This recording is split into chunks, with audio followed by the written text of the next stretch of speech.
all units, today, January 30th, 2024, marks the 10-year anniversary of Sergeant CORY B. WRIDE's line of duty sacrifice while protecting the citizens of Utah County.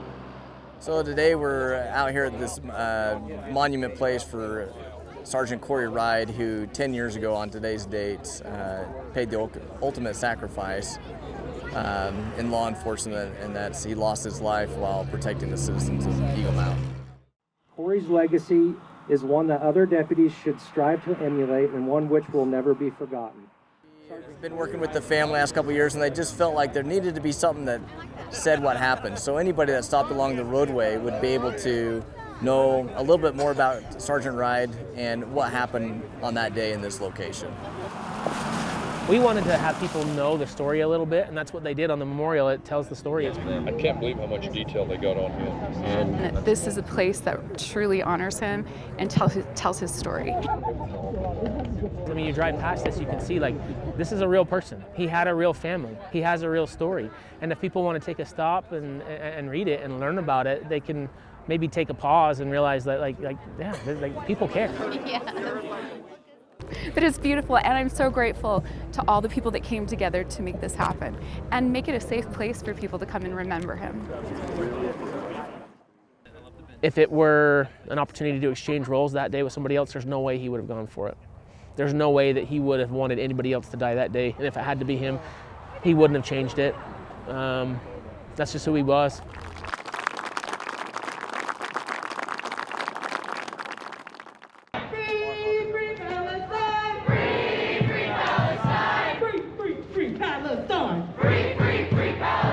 Their message is clear.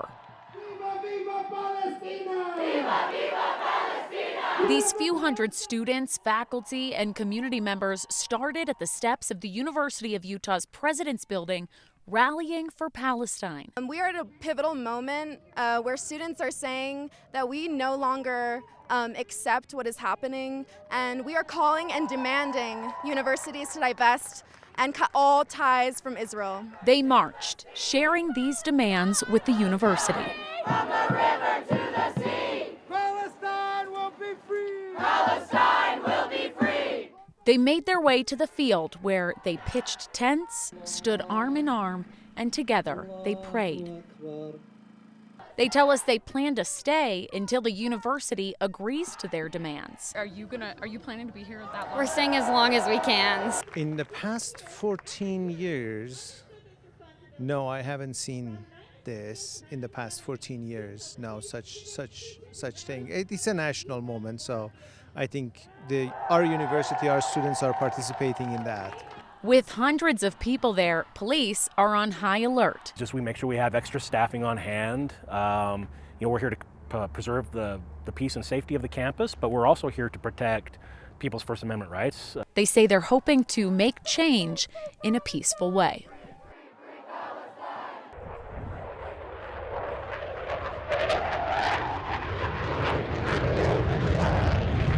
Just having a few people out for a small party that we call an air show.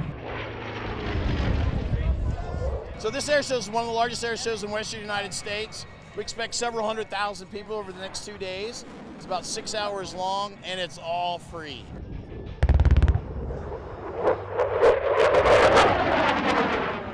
You never get to see the type of aerobatic flying nor military flying that you're going to see here throughout the course of the day.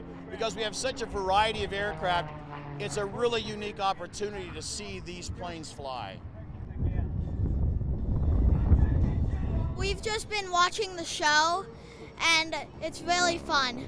Me and my two boys, we just moved from Australia. Nothing like this over there. Kind of a great experience to just see how some people are super good at flying planes, that they could do tricks like flips like nothing. I love planes, and I just love watching what they can truly do. Because I like the jets because they're super fast. Everyone is cleared for takeoff. Runway 14. Tabares, let's run them up. It's showtime! Favorite part's going to be watching the Thunderbirds perform. I'd probably say the Thunderbirds. Just when they do the formation, the four come in, and the fifth one always catches you off guard. and it's the tradition for the Air Force because it's a great recruiting tool. So because of that, it's so important to have this happen every 2 years. That's why we created the foundation, and that's why we do what we do. It's to keep this going and help keep it funded so we can present this to the community at large. You, his office. It is a great recruiting tool because it just, even as a veteran, it just motivates me still to come out here and hear the sounds and watch them. I love it. I wish they were every year. No, but I love coming here, and it's being a military veteran is deep in my heart, and I just love coming out here and looking at all the aircraft, and everyone's really enjoying it.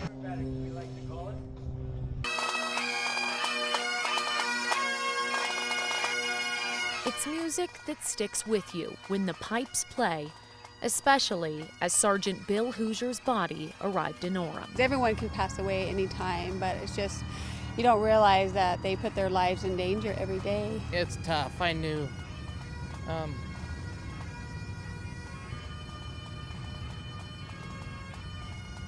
I knew Sergeant Hooser really well. We worked together. Pipers and drummers rehearsed through the morning. This is an unfortunate, tragic thing that's happened, but this is our way of honoring the fallen and sending them off the way they should be sent off. So when the funeral began inside Utah Valley University's UCCU, they could pay their respects. And that was just the start. Nearly 4,000 people gathered to hear family, colleagues, and Utah leaders remember Sergeant Hooser. Once in a while, God sends us a reminder of what really matters. Bill Hooser, Sergeant Hooser, is a hero. There was no heavier surprise than to see my brother-in-law on my porch at 7:30 in the morning to tell me that my father had been killed in the line of duty. It'll be a day I never forget. High emotions from in the funeral to outside, where together they lined the walkways as the bagpipes rang, remembering Sergeant Bill Hooser.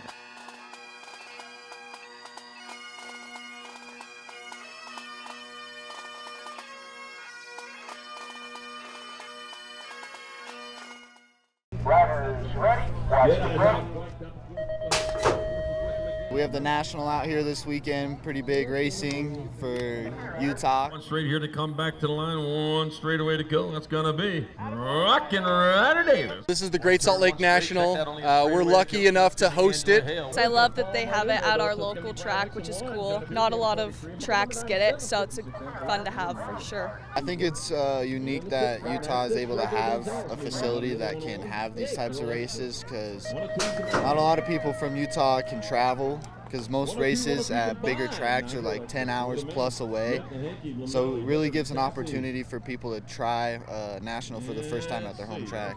For a lot of our local kids, they never get to see an event this big. We have a total of, I think, about 1,000 riders that are from all over the nation. It's so much fun to be able to host a big race like this, to have all of our local kids that come out every single week and do practices and do races to be able to participate in this. The local parents are having a lot of fun with this, to see some of the national competition and see how some of our local riders stack up that never get a race at these bigger events. Just the whole racing scene is my favorite part. Seeing everybody here, the pits, just everything. It's my favorite.